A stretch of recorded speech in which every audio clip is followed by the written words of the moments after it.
Il y en a marre des frontaliers qu'ils dégagent de la Les Suisse. RH sont gangrénés de Français. C'est que du dumping salarial. Retournez dans votre pays, dégagez de la Suisse. Coup de gueule aux frontaliers La suisses. racaille importée. C'est une véritable honte. Il y a assez de Suisses au chômage. Aussi Les frontaliers. Frontaliers. Chaque jour, ils sont plus de 400 000 à traverser la frontière pour venir travailler en Suisse. Mais cette main-d'œuvre, venue de France, d'Allemagne et d'Italie, est largement décriée. Arrogants, pollueurs, profiteurs, qu'on les tolère ou qu'on les déteste, une chose est sûre, les frontaliers ne laissent personne indifférent. Dehors, tous ces frontaliers. Il y a assez de Suisses au chômage pour ne pas avoir besoin de frontaliers. La courbe des frontaliers augmente aussi vite que celle du nombre de chômeurs. C'est que du dumping salarial et rien d'autre. Mais en entendant ce genre de commentaires, je m'interroge. D'où sortent ces affirmations ? Se basent-elles sur des faits, des études ? Alors dans cet épisode, je vous propose de décortiquer point par point 3 affirmations qui reviennent en boucle sur les frontaliers. 1. Ils piquent le boulot des Suisses. 2. Ils polluent, conduisent mal et saturent les routes. Et 3. Ils se comportent comme des voyous quand ils sont en Suisse, notamment dans les piscines. Vous avez sûrement entendu parler de la commune de Porrentruy qui a interdit l'accès de sa piscine aux étrangers. Je suis pour l'interdiction. Je suis pour cette interdiction. Je suis pour l'interdiction. Je suis pour l'interdiction des Français. Allez, c'est parti, je vous embarque pour ce nouvel épisode pour démêler le vrai du faux.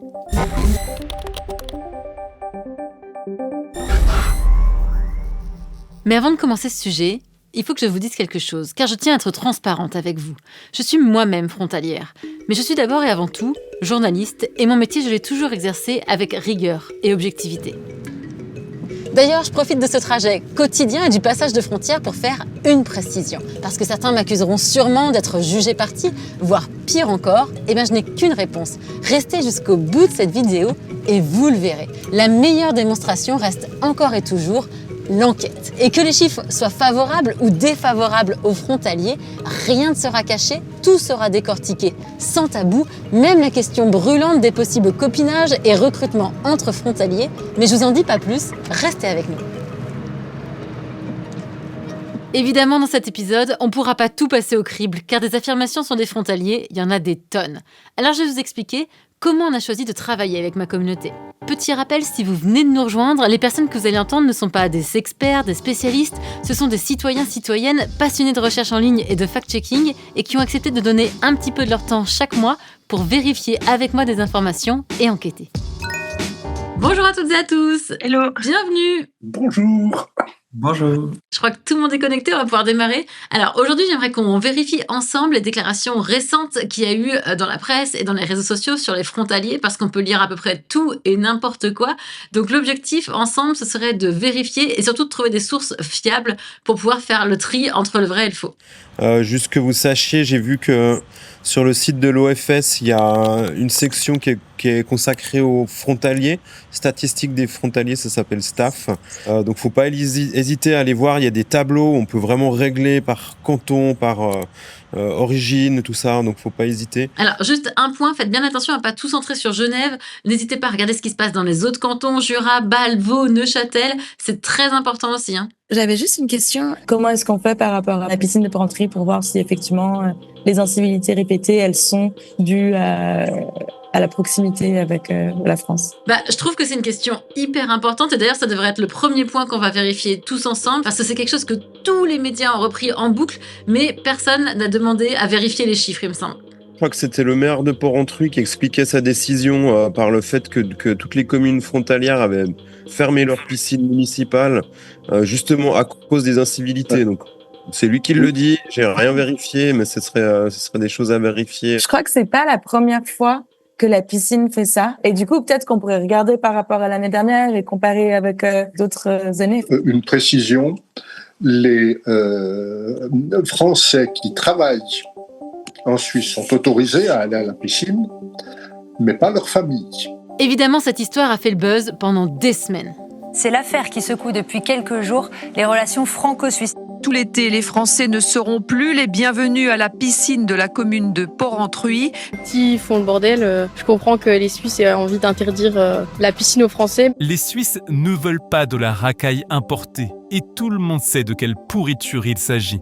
Bravo à eux, il faut absolument préserver notre pays avant que ce soit trop tard. Comment mon si beau pays est devenu un enfer ? Ça va à l'encontre du principe constitutionnel de non-discrimination. Qu'est-ce que vous répondez ? On n'est pas du tout d'accord avec cette vision. Vous les appelez comment ? Des délinquants, finalement. Des délinquants, des criminels de la racaille. Si j'en crois le maire de Porrentruy, les problèmes viennent tous de France. On s'est aperçu que les 90 à 95% des problèmes à la piscine venaient des gens qui passaient la frontière. Mais d'où viennent ces chiffres et comment les vérifier ? Pour ce fact-checking, voici quelle a été ma démarche. Qui dit problème grave dit intervention de la police et sanctions. Et donc logiquement, statistiques et documents administratifs. Alors j'ai demandé ces statistiques, mais c'est là que tout s'est compliqué. Et je vais vous raconter pourquoi. La mairie de Porrentruy, qui avait pourtant largement alimenté la machine médiatique pendant tout l'été, m'a répondu que le sujet était clos et qu'il ne souhaitait plus communiquer avec la presse. Impossible donc de vérifier ces statistiques. Les seules précisions que j'ai pu obtenir, c'est le commissaire de police qui me les a fournies par email.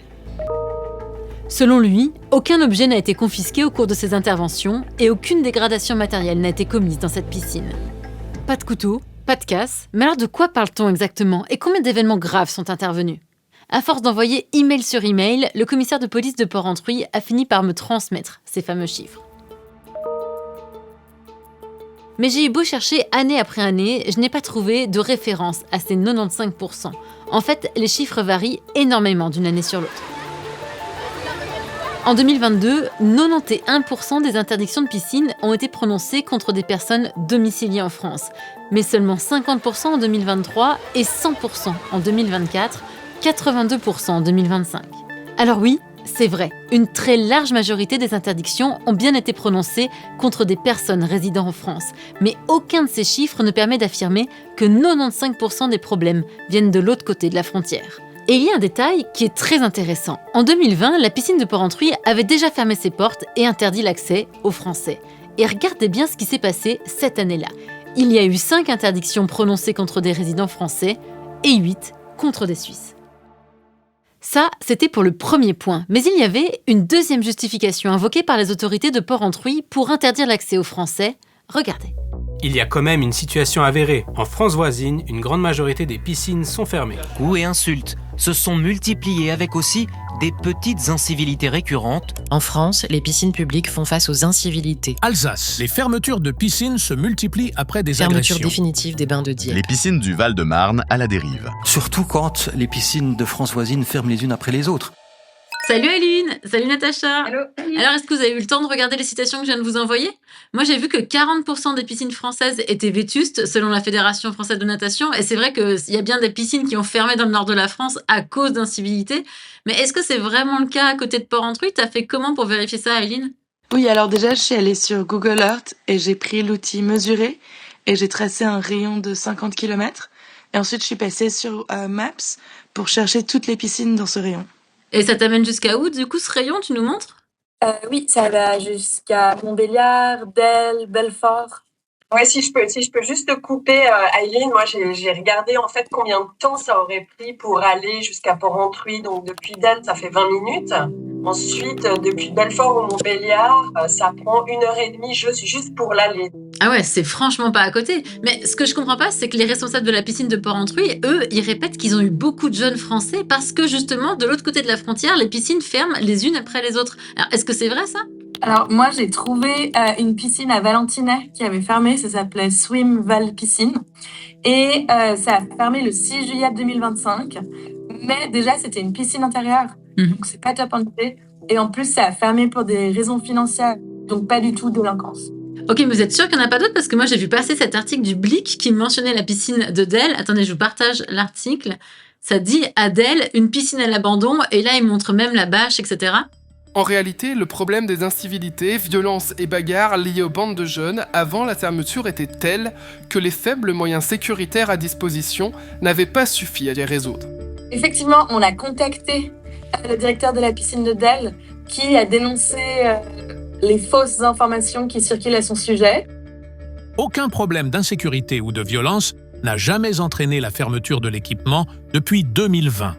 La saison a bien démarré le 9 juillet jusqu'au 31 août. Oui, et si je lis bien, il précise bien que le bassin extérieur est fermé parce que la structure est abîmée, mais que ça n'a rien à voir avec des problèmes de mauvais comportement et qu'aucun incident n'a été relevé cette année. Nous n'avons pas connaissance d'une autre piscine récemment fermée dans notre secteur. Mais ça, c'est sa déclaration à lui. Natacha, est-ce qu'on n'aurait pas un autre moyen, peut-être plus fiable, de vérifier qu'aucune autre piscine n'a été fermée dans la région ? Ouais, alors ça a été fait. Je suis allée vérifier sur le site officiel du ministère des Sports et j'ai trouvé la base de données super complète qui contient le recensement de tous les équipements sportifs. Il y a même une carte, alors je suis allée vérifier les piscines en cliquant sur Montbéliard, Delle et Belfort.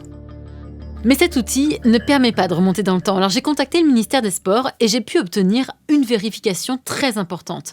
Depuis la fin du Covid, seule une piscine a fermé ses portes dans ces départements frontaliers de Porrentruy, mais dans le même temps, 5 établissements ont ouvert au public.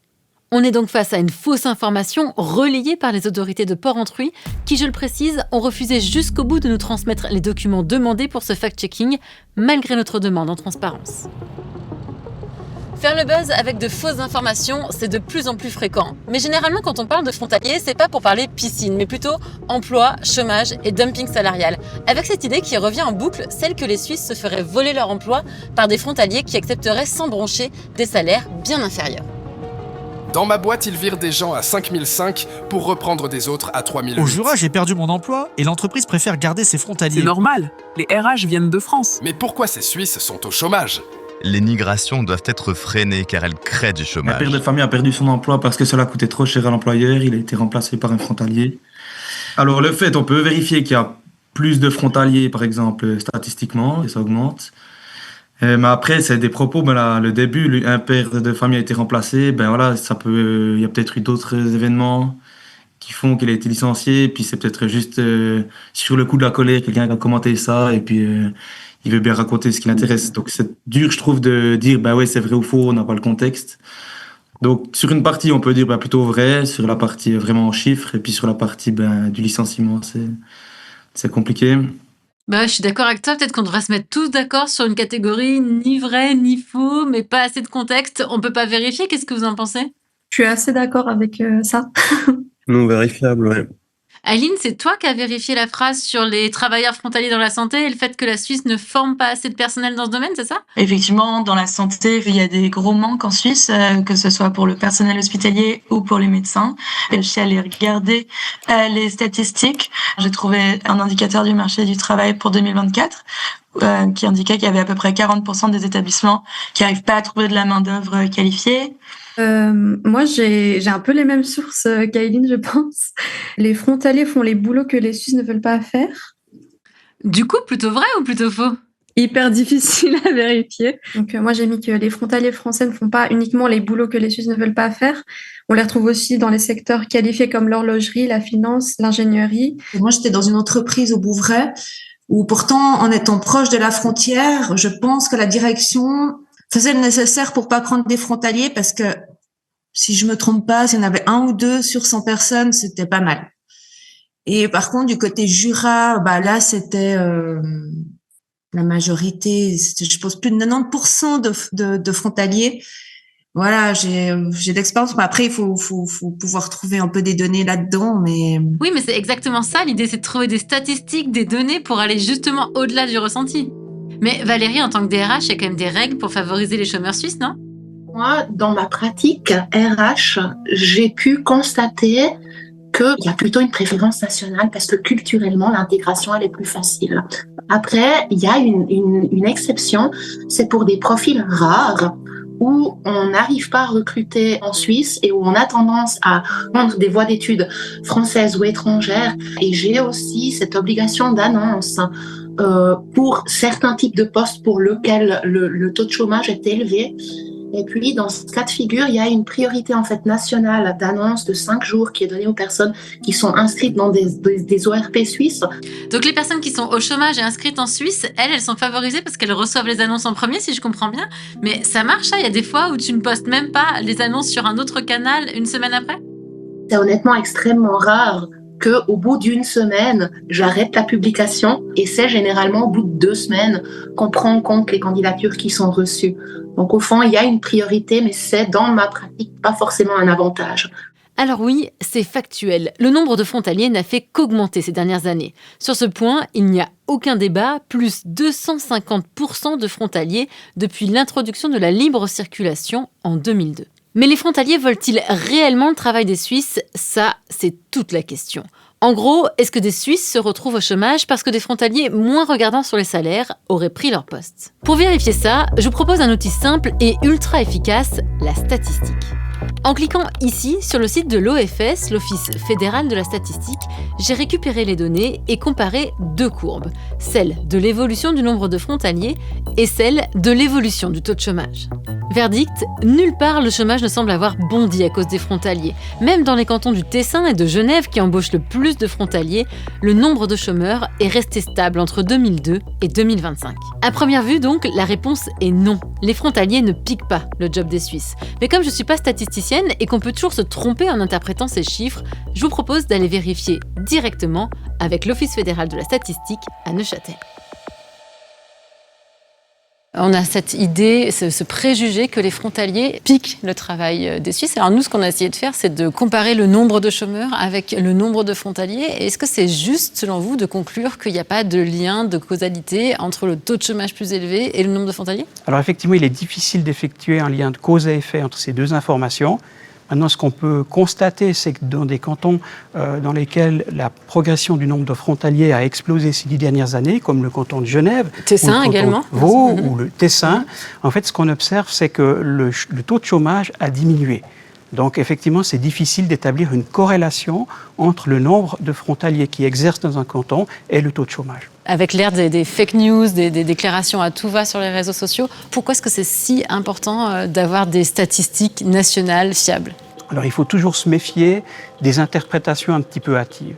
La première chose en statistique, c'est qu'on doit obtenir des données de qualité. Sans données de qualité, on ne peut pas produire des statistiques de qualité. Et c'est là où l'OFS, en tant que centre de compétences de la statistique, apporte véritablement quelque chose, avec des résultats qui sont tangibles, qui sont fiables, qui sont comparables dans le temps, qui sont robustes, et qui permettent de prendre des bonnes décisions au niveau politique, au niveau économique, ou de manière plus générale, qui permettent aux citoyens de s'informer. Trop souvent, on constate que, par exemple, des graphiques sont faussés, on joue avec des échelles qui donnent une réalité trompeuse. Donc, quelque part, il est toujours très important d'aller replacer une information statistique dans son contexte. C'est pas parce que 2 courbes ont l'air d'aller dans le même sens qu'il y a un lien de cause et effet direct entre ces 2 courbes. Donc, se méfier des choses qui sont trop apparentes au premier regard. Et surprise, malgré les idées reçues, les frontaliers ne sont pas systématiquement payés au lance-pierre par rapport aux Suisses. Là, j'avoue que je ne m'attendais pas du tout à ce résultat, surtout vu le nombre de commentaires que j'ai pu lire à ce sujet. Mais je vais vous montrer les chiffres. À gauche, ce sont les salaires des personnes domiciliées en Suisse par secteur d'activité, et à droite, la comparaison avec les salaires touchés par les frontaliers. Si on regarde, au total, l'idée que les frontaliers gagnent moins est plutôt vraie. Selon l'OFS, les frontaliers gagnent 12,9% de moins que les personnes résidant en Suisse. Mais attention, je dis bien attention, car il faut se rappeler des conseils et surtout pas tirer de conclusions trop hâtives. Car en réalité, il y a d'énormes variations en fonction des secteurs d'activité. Dans la chimie et la pharmaceutique, par exemple, les hommes frontaliers qui sont cadres gagnent beaucoup plus que les personnes qui résident en Suisse. A l'inverse, dans l'informatique, les frontaliers qui n'ont pas le statut de cadre gagnent entre 5 et 7% de moins que les Suisses pour le même emploi. Idem pour le secteur de l'horlogerie, où les femmes gagnent 16% de moins si elles viennent de France. Et pour finir, dans le secteur de la santé, puisque c'est l'un des secteurs qui embauche le plus de frontaliers, notamment dans le canton de Genève, eh bien ce sont les frontalières qui gagnent le plus. Qu'elles soient cadres ou non, les femmes résidant en France sont mieux payées que leurs homologues suisses. Reste ce type de commentaires. Beaucoup de RH maintenant sont des frontaliers, alors faut pas être étonné qu'ils embauchent leurs petits copains. Le domicile de la nouvelle directrice RH des TPG fait scandale. Engagement scandaleux d'une frontalière au TPG. Le MCG dénonce une très grave dérive. Les résidents d'abord, point barre. C'est une véritable honte. N'y a-t-il pas assez de personnes à Genève aptes pour ce poste ? Honteux. Scandale, dérive, danger, comme bien souvent les réseaux s'emballent, mais faut-il vraiment s'inquiéter de ce type de recrutement ? Pour les TPG, les transports publics genevois, il faut en tout cas largement nuancer. Certes, la nouvelle DRH est frontalière, mais elle est suisse et elle a fait toutes ses études et toute sa carrière en Suisse.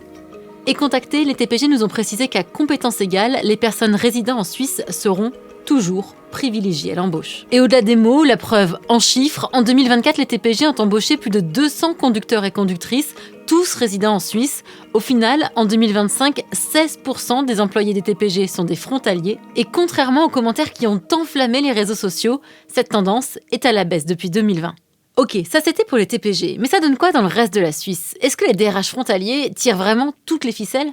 Va encore falloir faire un peu de statistiques pour tenter de démêler le vrai du faux. Côté français, c'est l'INSEE, l'Institut national de la statistique, qui nous a fourni des chiffres détaillés sur les frontaliers employés comme cadres spécialistes des ressources humaines et du recrutement. D'après leurs données, il y en avait 652 pour le canton de Genève, 92 pour le canton de Bâle-Ville et 99 pour le canton de Vaud. Alors oui, il y a bien des DRH frontaliers, ça c'est indéniable, mais sont-ils si nombreux par rapport aux DRH suisses? Pour le savoir, il a fallu recontacter l'OFS pour obtenir le tableau détaillé de toutes les professions exercées en Suisse. Mais là, déception. Difficile de comparer, voire même un peu casse-gueule. Je vous explique pourquoi. Je me suis concentrée sur la catégorie directeur et cadre des ressources humaines, la catégorie la plus proche de celle utilisée par les Français. Et pour comparer des choses comparables, je me suis focalisée sur le secteur privé uniquement et sur l'année 2022, puisque c'est la dernière dont les données sont disponibles pour la France. Allez, je vous fais pas attendre plus longtemps, voici ce que ça donne. Parmi la population résidente en Suisse, il y avait 796 cadres et directeurs des ressources humaines dans le canton de Genève, 1548 dans le canton de Vaud et 320 dans le canton de Bâle. Alors, il serait très tentant d'additionner tout ça, de faire quelques produits en croix et d'en conclure que dans le canton de Genève, 45% des DRH sont frontaliers. Oui, 45%. Mais comme on l'a vu, avec les statistiques, il faut faire très attention, car les catégories professionnelles ne sont pas exactement les mêmes d'un pays à l'autre, et l'intervalle de confiance est indiqué élevé côté suisse, ce qui signifie, contrairement aux apparences, qu'il faut prendre ces chiffres avec précaution. Mais Mike, si vous êtes genevois, conclusion, je dois vous donner raison quand vous affirmez que beaucoup de DRH sont frontaliers. Maintenant au moins, vous connaissez l'ordre de grandeur. Et qui dit DRH français dit tendance, en effet, à recruter un peu plus de profils de frontaliers. Car sur ce point, quel que soit le pays, les RH ont tendance à recruter les profils qui leur ressemblent, qui ont fait les mêmes études, les mêmes sports ou encore qui viennent des mêmes villes. C'est un biais cognitif classique et connu dans le monde du recrutement. Mais en Suisse, comment est-ce que ça se traduit concrètement? Est-ce que les frontaliers ont pris le pouvoir dans certaines entreprises au point de ne se recruter qu'entre eux? La suite de cet épisode va vous surprendre. En me connectant sur la plateforme Source Sûre qui vous permet de lancer l'alerte de manière 100% sécurisée, j'ai découvert le témoignage d'un homme qui a travaillé pour l'un des plus grands groupes de Suisse, le géant Nestlé. Ce dernier a choisi de rester anonyme par peur de ne pas retrouver d'emploi, mais écoutez attentivement son témoignage. J'ai travaillé pendant plus d'une année pour Nescafé. Depuis que je suis tout gamin, je passe devant l'usine Nestlé, je l'ai vu évoluer. De l'extérieur, sans l'odeur de café, on entend un peu ce qui se passe dans le bruit des wagons, trains, tout ça. Et j'ai eu la chance de pouvoir rentrer dans cette usine. Donc je parle bien d'une chance parce qu'au départ, pour moi, c'était merveilleux de découvrir la production de café. Là, j'ai vraiment appris énormément. Mais malheureusement, à un moment donné, je me suis très vite senti dans un petit espace qui n'était pas le mien. Qu'est-ce que vous avez découvert quand vous avez été embauché? Mes collègues, c'était énormément de frontaliers. J'ai recherché un petit peu en tant que temporaire des Suisses, enfin des personnes avec qui j'aurais de la discussion, des personnes un petit peu de la région. Mais malheureusement, je me suis vite rendu compte que j'étais un petit peu tout seul sur mon radeau.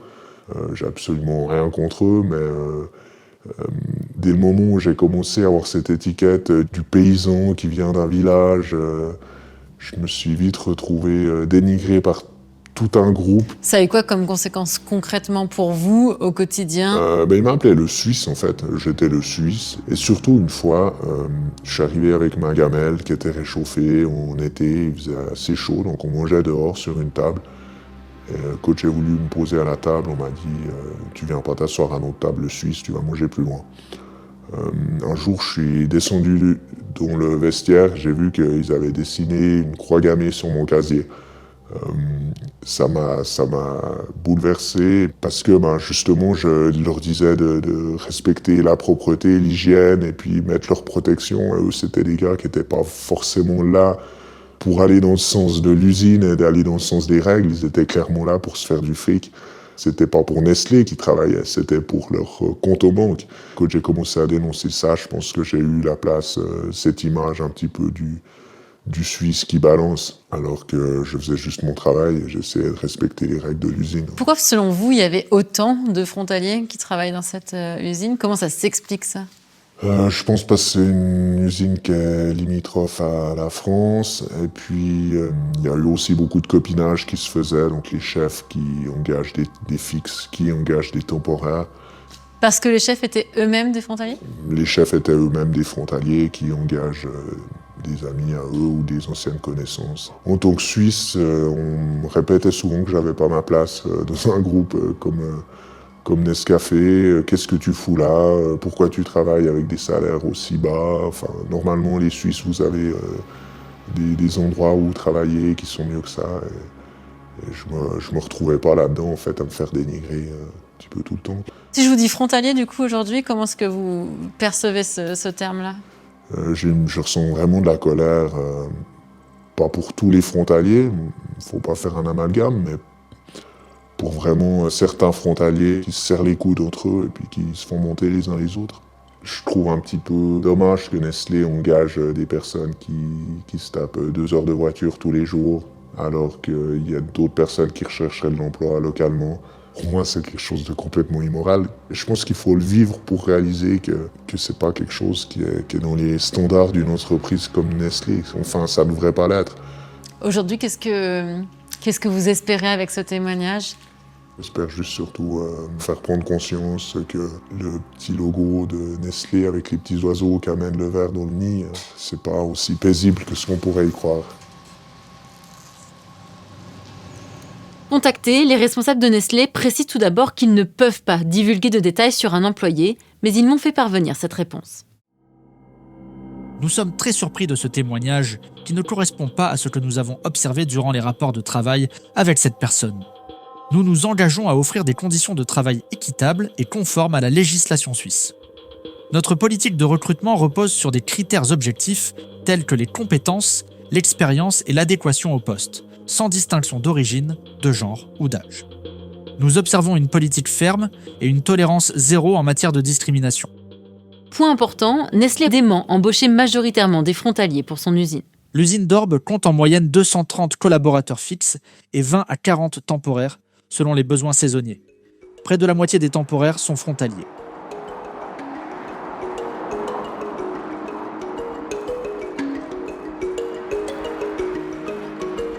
Allez, je peux pas vous laisser partir sans une toute dernière petite vérification. Et celle-là m'intéresse particulièrement vu le nombre d'heures que je passe dans ma voiture pour venir travailler. Si les frontaliers apprenaient à utiliser les voies d'insertion correctement au lieu de leur Notre canton est paralysé. Ils circulent n'importe comment, polluent plus que nous, et c'est normal. Alors oui, c'est vrai, les frontaliers se déplacent majoritairement en voiture. Selon l'enquête Modus, réalisée par le Grand Genève, 59% des frontaliers utilisent au moins 3 fois par semaine leur voiture pour venir travailler. Résultat, bouchons et accidents. Mais ce que j'ai découvert, c'est que le canton de Genève a mis en place des compteurs automatiques pour mesurer et comparer dans le temps le nombre de voitures qui passent sur des routes stratégiques. Et surprise, depuis 2015, le nombre de véhicules a diminué partout à Genève, même au niveau de la douane de Bardonnay, alors que le nombre de frontaliers, lui, on l'a vu, n'a cessé d'augmenter. Mais est-ce que les voitures des frontaliers polluent vraiment plus que celles des Suisses ? 3 chiffres pour tout comprendre. Premièrement, il faut regarder l'âge moyen du parc automobile. En France, il est de 11 ans contre 9,4 seulement pour la Suisse. Deuxièmement, le type de carburant. À la frontière, il faut le savoir, des relevés sont réalisés tous les 5 ans et les chiffres de 2025 sont implacables. 48% des plaques françaises roulent au diesel contre seulement 30% côté suisse. Enfin, en comparant les modèles, l'Office fédéral de la statistique a relevé côté plaque française moins de véhicules électriques et hybrides que côté plaque suisse. Sur ce point, il n'y a donc aucun débat, les voitures utilisées par les frontaliers polluent en effet plus que celles des Suisses. Mais comment savoir s'ils roulent vraiment plus mal ? Avec la communauté, on s'est penché sur cette question. Les plaques françaises roulent vraiment mal, à croire que les exigences pour l'obtention du permis ne sont pas les mêmes qu'en Suisse, ou alors ils sont trop fatigués avec tous les trajets pour venir. Là, j'avais mis à la fin, c'est plutôt faux, j'ai mis c'est plutôt un ressenti. Et alors, j'ai dit une absence de preuve pour une mauvaise conduite liée à une nationalité. Il n'y a pas vraiment de statistiques par rapport à ça. Puis alors, la façon d'obtenir le permis est différente de manière générale, mais elles respectent toutes les deux la sécurité. Ce qui peut être intéressant dans cette optique, c'est aussi de comparer le nombre de kilomètres. C'est pas pareil si tu fais 100 kills chaque jour ou si tu en fais 20. Et les risques d'erreur, de faute de conduite ou d'accident sont aussi proportionnelles au kilométrage. Hyper intéressant ça. Et Genève n'est pas la référence unique. Si tu prends la vallée de Joux et l'horlogerie, la Chaux-de-Fonds et le Locle et le Jura, ici, les moyens de transport public sont quasi inexistants et la voiture est le seul moyen. Et il faut éviter de centrer sur la situation de Genève, qui est quand même particulière. Finalement, après pas mal de discussions, on a décidé de ne retenir que 2 points. Le nombre d'accidents et les critères de part et d'autre de la frontière pour obtenir son permis de conduire. Pour ce fact-checking, la police vaudoise a joué le jeu et a accepté de nous transmettre ses statistiques complètes. Résultat, en 2024, 58% des accidents dans le canton de Vaud ont été causés par des plaques suisses, contre 15% seulement pour des plaques françaises. Mais attention, impossible d'en conclure que les Français roulent mieux que les Suisses, car ces chiffres bruts ne veulent rien dire. Il faudrait pouvoir les pondérer. La police vaudoise nous a expliqué et mis en garde que ce n'était pas un bon critère pour notre vérification. Il a donc fallu trouver un autre moyen de comparer. Je me suis alors penchée sur le permis de conduire. Qui des Suisses ou des frontaliers a l'examen le plus strict ? Pour le savoir, je vous propose d'embarquer avec 2 moniteurs d'auto-école, l'une est suisse, l'autre français, pour vous faire vous-même votre opinion. Bonjour à tous les deux. Bonjour. Bonjour, enchantée. Simona. J'ai plein de questions à vous poser sur la façon de conduire en France, en Suisse, mais le mieux c'est qu'on s'entraîne directement. Allez, c'est parti. Merci. Allez, en route. Bon, je vais vous poser la question qui tue d'emblée. Qui des Français ou des Suisses conduisent le mieux à chaud? Qu'est-ce que vous diriez? C'est une bonne question. Mais vous n'entendez pas l'un et l'autre des préjugés quand on est dans les bouchons, c'est pas des choses... Permanence. Parce que les Français conduisent mal. Ah oui, mais c'est un Français. Et vous, Simon, côté français, qu'est-ce que vous entendez? En Suisse, la conduite est un peu plus apaisée qu'en France. Les résultats, moi j'entends dire, là, mais ces Suisses, qu'est-ce qu'ils sont lents sur la route? Oui, apaisé égale lent. Hein. Voilà, c'est ça. Tu dis quoi, vous faites quoi? Elle n'est pas d'accord, Simona. Alors que nous, en sécurité routière, on prône l'apaisement. Et puis quand il y a vraiment un trafic dense et qu'on pourrait aider quelqu'un à entrer, nous on enseigne le principe de la fermeture éclair. Puis tu en laisses rentrer un, et puis ça diminue le bouchon. Celui qui va s'arrêter, en principe, ce sera toujours une plaque française. Faut laisser passer. Ouais. C'est peut-être le fait qu'on a peut-être plus l'habitude des bouchons. Parce que nous, c'est tout le temps bouché en fait. Bon, moi, du coup, au-delà des préjugés, moi, je voulais mieux comprendre les critères pour obtenir son permis en France et en Suisse. Alors, combien il faut d'heures en France pour passer son permis? Alors, en France, c'est au minimum 20 heures, mais c'est un minimum légal. C'est plutôt rare les élèves qui arrivent à passer leur permis en 20 heures. On est plutôt sur une base de 25-30. Et pour vous, Simona, côté suisse? 0. Et ça fait partie de la légende. Quand on voit un Suisse qui conduit en France, on se dit, de toute façon, lui, il a passé son permis, il n'a pas fait de leçon, quoi.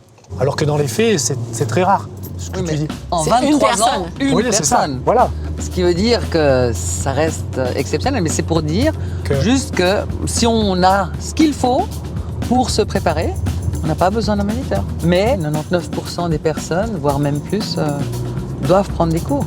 Alors ça, c'était peut-être pas un bon critère. Est-ce qu'il y a un autre critère qui serait peut-être plus approprié? Peut-être combien de temps dure l'examen de conduite pratique en France et en Suisse? Alors nous, c'est 30 minutes. Dès qu'il y a une faute qui est considérée comme une faute grave, il est éliminé direct en fait, c'est mort. C'est vrai, oui, alors voilà. Moi je dirais que de ce côté-là, ça, pour moi, c'est con. C'est con.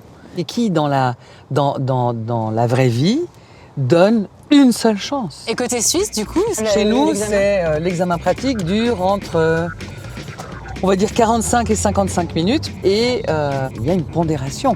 Ça veut dire, par exemple, il y a une bande cyclable. La personne fait juste un petit coup d'œil dans le rétro et puis clique, met son clignotant. J'allais tourner de toute façon. Et voilà, donc il manque effectivement l'angle mort. Ouais. Les fois d'après, il fait tout bien, il regarde, ça passe. Donc un examen plus long, mais plus tolérant finalement sur les petites fautes, et un examen plus court, mais beaucoup plus strict. Oui. J'ai une question, est-ce que en Suisse et en France, il y a des cours de sensibilisation au danger de la route? Malheureusement, nous, il n'y en a pas. Il n'y a pas, en France, il n'y a pas. Et côté suisse? C'est le sésame indispensable pour accéder à l'inscription pour l'examen pratique. Ok, donc là, ça paraît plus sérieux. Oui. Et même question, est-ce qu'il y a de la formation après coup, obligatoire, post-permis de conduire? En Suisse, oui. Et c'est une journée de cours. Alors nous, on n'a pas la formation après l'examen. Donc je trouve ça dommage. Mais en contrario, le fait d'avoir en probatoire moins de points, Ça permet de sensibiliser les élèves, ça donne des résultats qui sont assez probants en sécurité routière. C'est que le jeune, il faut vraiment qu'il se tienne un carreau pendant 3 ou 2 ans en fonction de comment il a passé son permis. Si on revient à ma première question, qui des deux conduit le mieux? Qu'est-ce que vous me diriez maintenant? Il y a du bon et du mauvais partout. Le contexte du frontalier, c'est quelqu'un qui conduit dans les bouchons et donc ça va créer une tension qui va peut-être être propice à l'énervement. Et un conducteur énervé... C'est ce qui est pire. Bah oui. Vous l'aurez compris, difficile de trancher sur ce dernier point, alors la prochaine fois, on réfléchit vraiment avant de klaxonner la voiture de devant. Allez, cette fois, on arrive au bout de cette émission. Merci beaucoup de l'avoir suivi. Si vous souhaitez commenter, critiquer, suggérer ou encore mieux rejoindre la communauté d'enquêteurs en ligne de Vraiment, je vous redonne l'adresse vraiment@rts.ch. D'ici là, je vous souhaite bonne route et je vous dis à très vite pour de nouvelles enquêtes.